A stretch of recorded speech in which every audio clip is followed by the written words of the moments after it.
Green democratic alliance اور سندھ کے اندر موجود مختلف سیاسی مذہبی جماعتیں آزاد امیدواروں کی طرف سے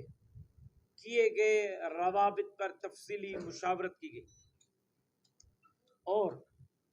اس عزم کو دہرایا گیا کہ جمعیت علماء اسلام آنے والے انتخابات میں بھرپور حصہ لے گی۔ جمعیت علماء اسلام سندھ کے عوام کو متبادل قیادت فراہم کرنے کے لیے پورے صوبہ سندھ کے تمام حلقوں پر اپنا ہوم ورک مکمل کر چکی ہے۔ ہمارے تمام امیدوار قومی اسمبلی اور صوبائی اسمبلی کے لیے تیار ہیں، البتہ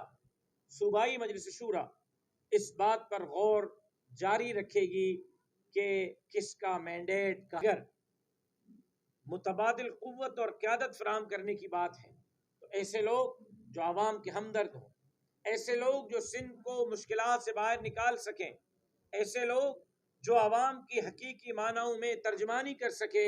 اگر وہ جمعیت علماء اسلام سے بات کرتے ہیں یا اس کے علاوہ دیگر سیاسی جماعتیں جن کے اب تک رابطے نہیں ہیں بات کرتے ہیں، ہمارے دروازے سب کے لیے کھلے رہیں گے اور سب سے بات کی جائے گی، اور اس صورتحال میں انشاءاللہ العزیز مستقبل قریب میں بہتر فیصلے کیے جائیں گے۔ اب تک سندھ اسمبلی موجود ہے، کل اس کا آخری دن ہے، کل کے بعد کیئر ٹیکر نگران حکومت آنی ہے، لہٰذا نگران حکومت کے قیام کے بعد جمعیت علماء اسلام اس پر اپنے تفصیلی فیصلے قوم کے سامنے رکھے گی۔ آج سختی سے تشویش کا اظہار کیا گیا کہ گزشتہ بلدیاتی انتخابات جس طرح سندھ میں کرائے گئے، اگر آنے والے عام انتخابات بھی اس طرح ہی کرانے ہیں تو انتخابات کی پریکٹس سے عوام کو نہ گزارا جائے،